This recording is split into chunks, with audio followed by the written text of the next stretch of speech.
Welcome back to the Webby O'Neill channel. Thanks for joining us for another video. Plenty of Manchester United news to get into today, including Jarrad Branthwaite and Man United's 50 million revamp of Carrington. Get involved in the chat, everyone, because we'll discuss your opinions in today's video. First of all, been a bit concerned with your lack of sleep, especially dreaming about dragons, but how are you feeling today?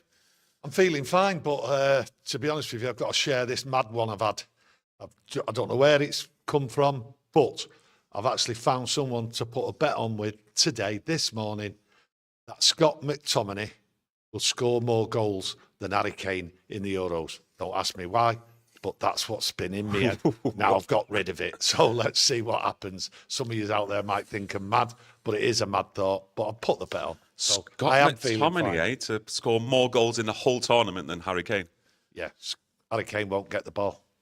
He won't be provided with the ball. That's my theory. That's why I put the bet on, as mad as it sounds. Yeah, it is a mad one. But if that does come true, you heard it here first, definitely. But yeah, should we get into Jarrad Branthwaite first? Yeah. Yeah, last night it was reported in the Telegraph that personal terms had been agreed with Jarrad Branthwaite. So your overall thoughts on him as a player and these reports? Well, my first thoughts are I've been waiting for this, because what it is, this is Ineos's moment. They've been planning for this for a long time with Erik ten Hag, and to be honest with you, this is going to be like a Wild West show compared to what they're normally used to in France with Nice. Bit sedate, it's a bit gentlemanly, the way they conduct the business. There doesn't seem to be too much shouting and all that over there. But here, this is a different thing. And what the one question I've been asking myself, and I want to ask you, and it is a big worry for Sir Jim Ratcliffe, will he succumb to that Man United tax? It's always there. We know it's there. It's been a bugbear to us all since day one. It is annoying, but that's what we've had to deal with. Now, Sir Jim Ratcliffe thinks he's a canny dealer and all that, but he's now joining the Wild West. Will he succumb to it? Because at the end of the day, there's an £80 million figure being discussed, according to the reports, by Everton. Well, how much would you suggest then? Or you think it's realistic of a transfer fee then to get Branthwaite? Well, I look at what Everton are saying. They regard him as one of the top young defenders throughout Europe. So it's quite right that they'd put £80 million on him. Young lad, like you say, everything's agreed between United with the personal terms. Now the reports are out there suggesting United want to pay £40 million. Well, that's a massive gap. But as we know, it's only reports. I don't want this to drag on. I think United have been looking at him for a long time now, and they've sorted it out with him. So really, they should get on with it. But these reports, you know what happens. There's a bit of negotiation going on.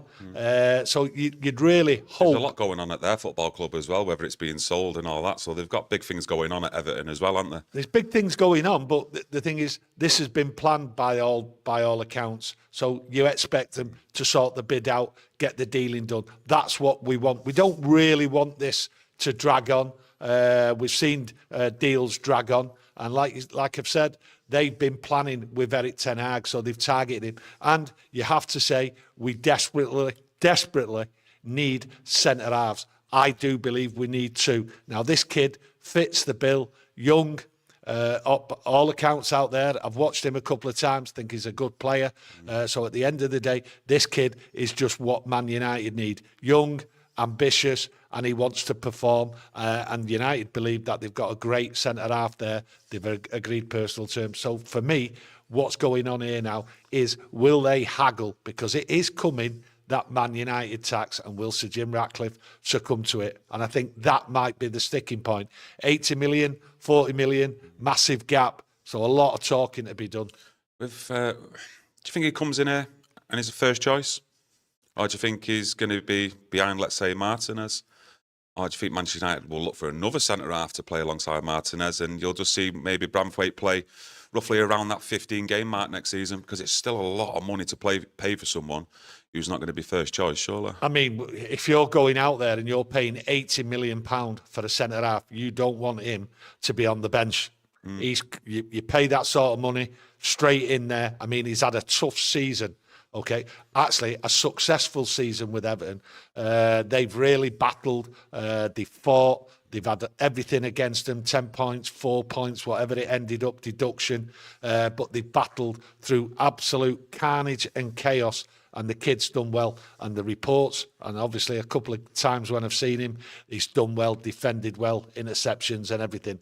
This kid has got a future, and he's played well in a poor side.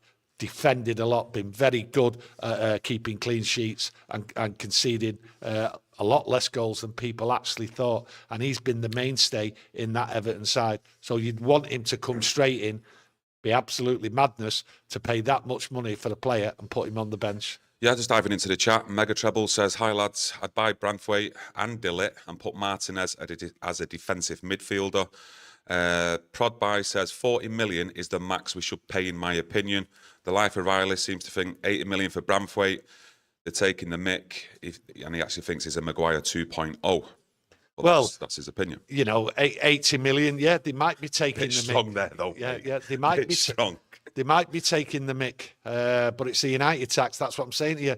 You know, that they want to sell, they need to sell. United need a centre half. That's the one they've targeted. So there's a lot of negotiation. I don't think it'll end up at 40 million, what the reports are suggesting. I think it'll be near a £50 million with add-ons. Yeah. I think that's how these negotiations are going to carry on now. I think they'll find some common ground, get the deal done. But 80 million, yes, it's a lot of money. But then again, if you look at what Harry Maguire got, we paid for him. At the end of the day, this kid's got a future, and he's only 21, and he comes from a good stock. He is playing well.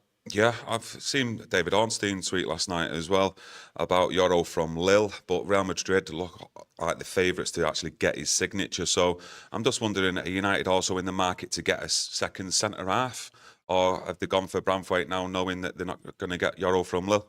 Well, what it is, it's not clear whether United are in for a second centre-half, but what it is clear to us all is that we need two centre-halves to come in. Yeah.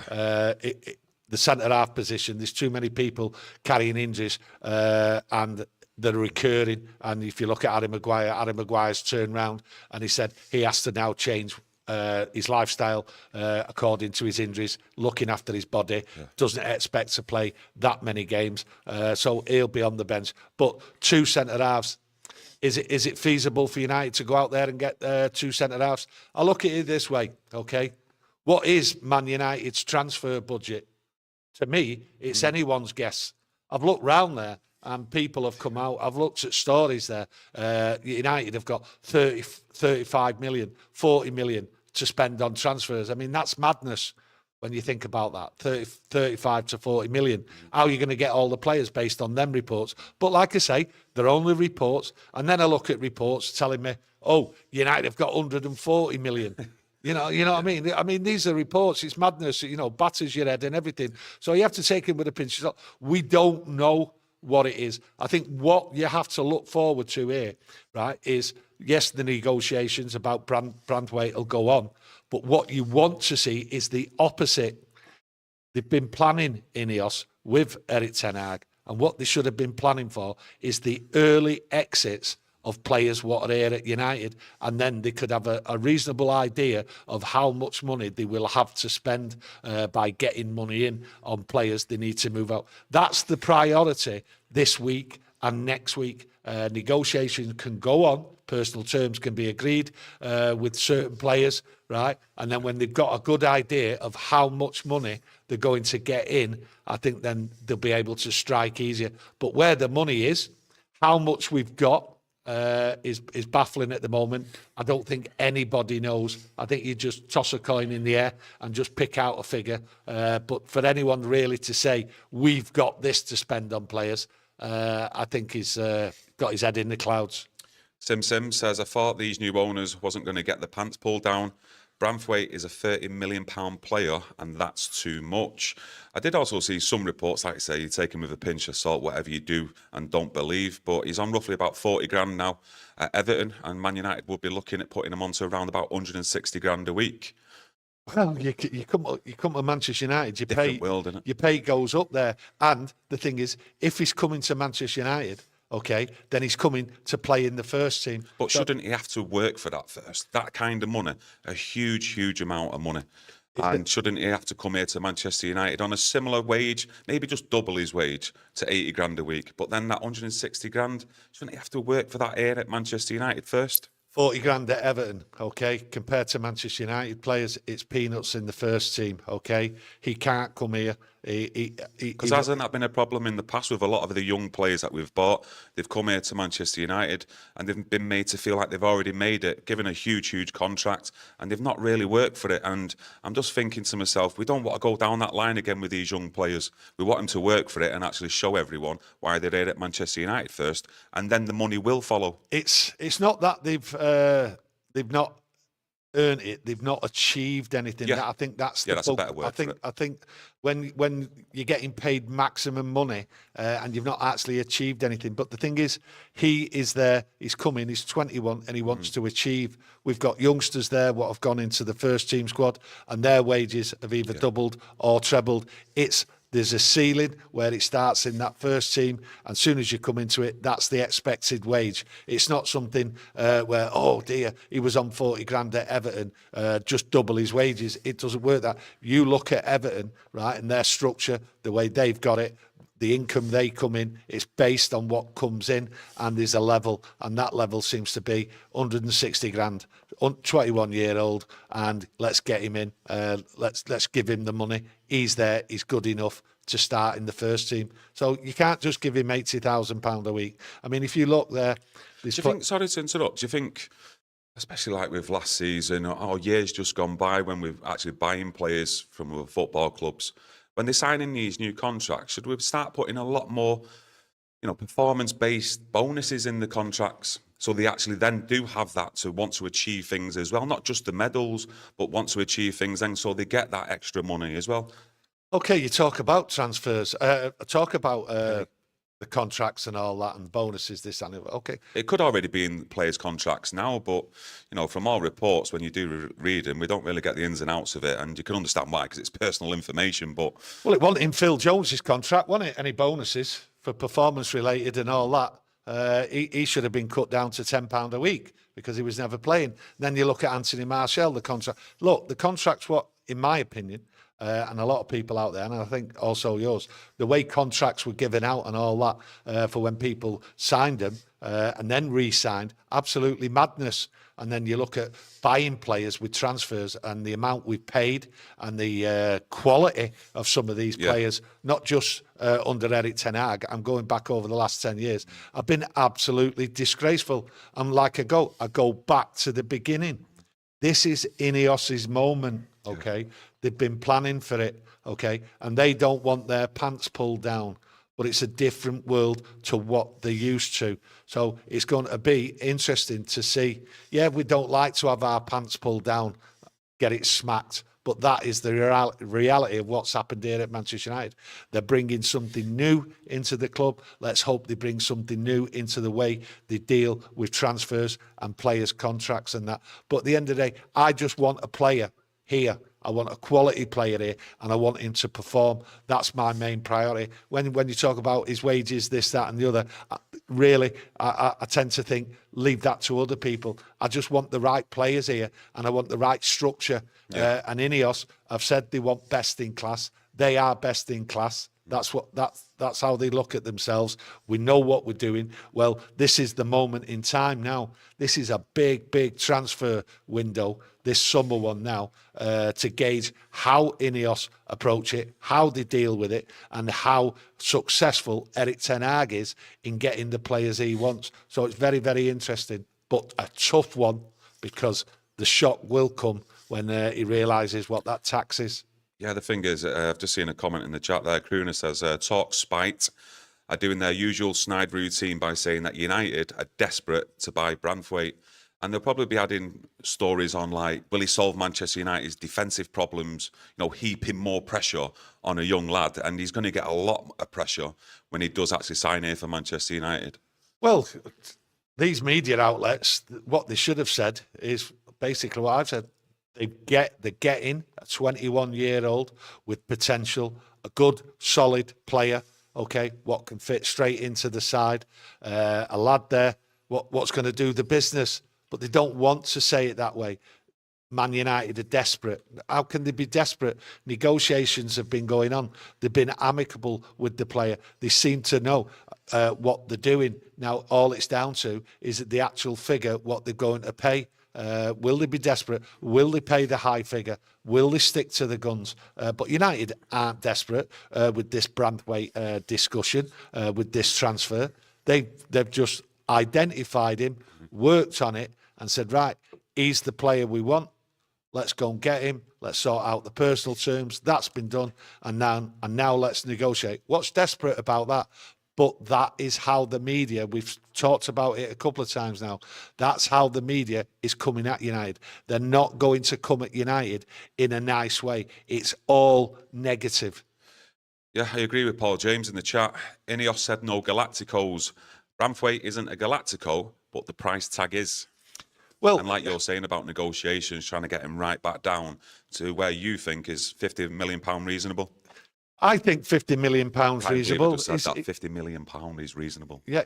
Huge. Well, it is reasonable in today's market, and also when you look back at what we've paid for other players. But no, he's not a Galactico. He's there, someone who they've identified, and you have to go back to what Ineos and Sir Jim Ratcliffe have said since they come in here. They are looking to bring in young players. Okay, players what will be there for the future for a long time, and this kid fits the bill.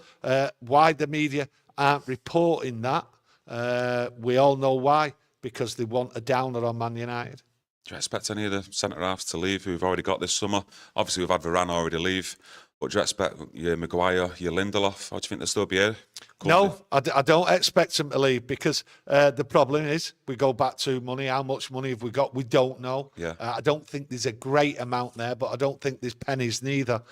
So I think they might just identify 2, maybe 3 key areas to get. So keeping the other players, as I've said before, I don't think Harry Maguire's going anywhere. I think Harry Maguire's just settling down now to playing 20, possibly 30 maximum games. You know what I mean? He's looking after himself. Lindelof the same. This talk about Johnny Evans. We forget Johnny Evans, So at the end of the day, will Johnny Evans still be there? Because there is a lot of injuries and they will recur throughout the season. So good point.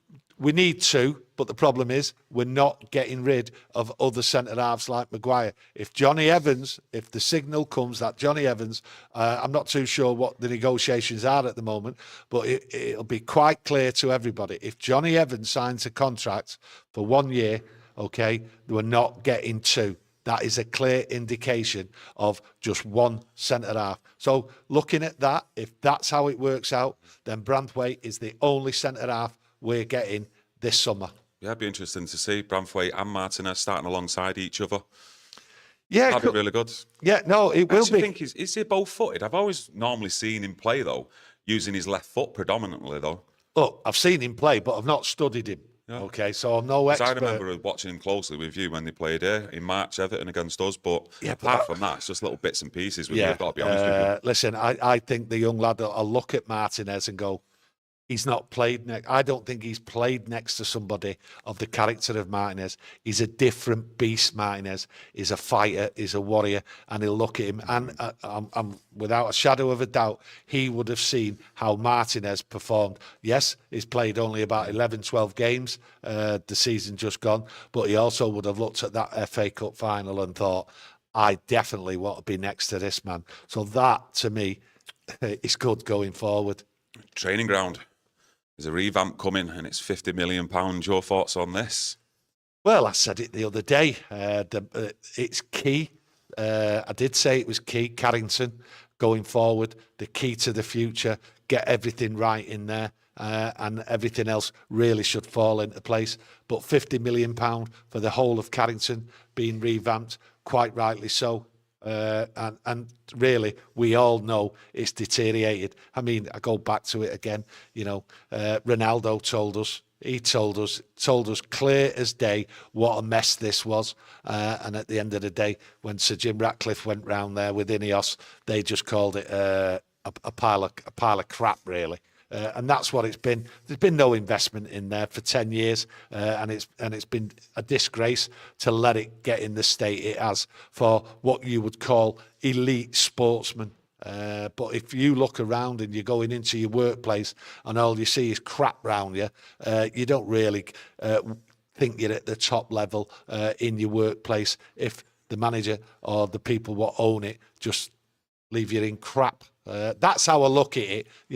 That's me in a layman's terms. But it's good going forward. They look at it as a world-class venue going forward for athletes what are going to be at the prime of the top of the tree, and it's quite right as well. Do you think that 50 million investment, do you think that's just the start, or do you think, this is only a guess and an opinion, but do you think there's going to be any more development at Carrington, any more money spent on it? No, I think 50 million is quite right for the first phase of the redevelopment of the whole club, to be honest with you. But 50 million, that's a lot of money, that. Do you know what I mean? And that is out of the $300 million as well. Yeah, it's out the 300 million, which I think, was about £230 million. So at the end of the day, they've got... Sorry, that's what Sir Jim Ratcliffe pledged when he was buying Manchester United as a co-owner. Yeah, so it leaves him about 180 million to get on other things. But £50 million, I don't see the problem there. I think that's quite reasonable for the lack of investment, what's gone on. And, when you do look at the lack of investment, the people who have now been removed from United, they should just look at that and hang their heads in shame, to be honest with you. And that goes for Woodward, it goes for Glazer, it goes for Arnold. Every one of them should just look at that and hang their heads in shame to let it get to that situation. There should always be a revamp of whatever you've got every 18 months, 2 years. Doesn't need a massive upgrade every 18 months, 2 years, but they just left it as it was. And Ronaldo walked into it and just went, to be honest with you, this is a shit tip. Sorry for the language, but there you go. That's what it was. Yeah, Lord Foster, as well as a Mancunian, and his aim is, he's given the speech like you've just seen on there. The aim is to modernise and revitalise Carrington as well. So let's hope they actually do that as well. Yes, remodernise, revitalise, yeah, nice PR words and all that. He's got the contract. Mancunian lad, he knows what's needed. He might even do better than what we actually think is going to go on there. But it'd be great to see once it's done. Because the pictures I've seen and the reports I've read looks absolutely fantastic, the plans. And I hope they get it done quickly.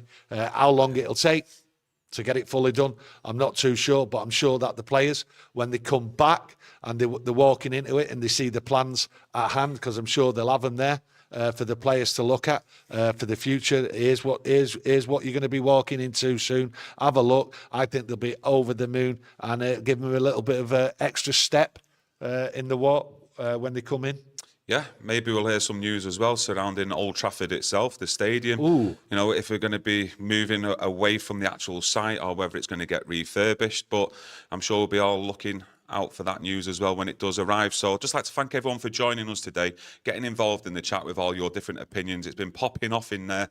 So if you want to join us on Monday, get that notification on, and we'll be back then with another Manchester United chat. Enjoy the weekend, Reds, and remember his score prediction, not a score prediction, his bet that Scott McTominay will score more goals in the Euros than Harry Kane. I'm sure a lot of you will remember that, because I definitely will. Enjoy your weekend. Thank you.